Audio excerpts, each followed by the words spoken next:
Price Lord. மத்தேயுவின் புஸ்தகத்துல 11ஆம் அதிகாரத்துல 28ஆம் வசனம் இப்படியா சொல்லப்பட்டிருக்கிறது.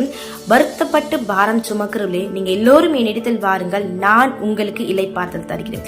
நம்ம ஆண்டவராகிய இயேசு கிறிஸ்து இன்றைக்கு வருத்தத்தோடு பாரத்தோடு இருக்கிற உங்களை பார்த்து சொல்லுகிறார், உன்னை பார்த்து கத்த சொல்லுகிறான்.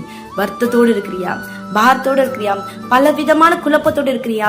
உன் எதிர்காலத்தை குறித்து குழப்பத்தோடு இருக்கிறியா?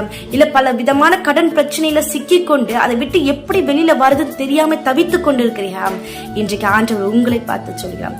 சில பேரோட வாழ்க்கையில தூக்கம் கூட நிம்மதியா இல்ல. அப்படியே மீறி தூங்கினா கூட தூக்கத்துல கூட சில பயங்கள், நிம்மதியா தூங்க முடியல. அப்பேற்பட்ட சூழ்நிலை சந்தித்து கொண்டிருக்கிறீங்கன்னா இன்றைக்கு ஆண்டவர் உங்களை அழைக்கிறார்.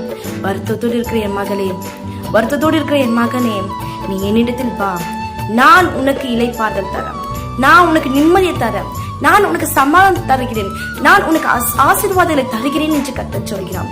உங்க சிந்தனையில ஒரு இளைப்பாறுதலை கர்த்தர் உங்களுக்கு கொடுக்கிறார். உங்க உள்ளான இருதயத்துல பல விதமான யோசனையில நீங்க பயந்து போய் கொண்டிருப்பீங்க. ஆண்டவர் சொல்கிறார், உன் இருதயத்துல ஒரு சமாதானம், உன் இருதயத்துல ஒரு இளைப்பாறுதலை தருகிறேன். உன் தூக்கத்துல ஒரு இளைப்பாறுதலை தர. நீ சந்தோஷமா இருப்ப, நீ நல்லா இருப்ப, நீ ஆசீர்வாதமா இருப்ப. நீ என் கிட்ட வா, என்ன விசுவாசி, அது போதும், உன் வாழ்க்கையை நான் மாற்றுவேன் என்று கர்த்தர் சொல்லுகிறார். கர்த்தர் நிச்சயமா உங்க வாழ்க்கையை மாற்றுவார். நீங்க அவரை விசுவாசிங்க, நம்புங்க, இக்காரணத்துக்கு கலங்கி நிற்காதீங்க. உங்க வாழ்க்கை அவரோட கரத்துல இருக்கு. அவர் உங்களை விசேஷமாய் நடத்தி கொண்டு போவார். அவரை மட்டும் விசுவாசிங்க, உங்க வாழ்க்கையில பெரிய காரியங்களை செய்வார். கர்த்தர் உங்களோடு கூட இருக்கிறார். ஆமென்.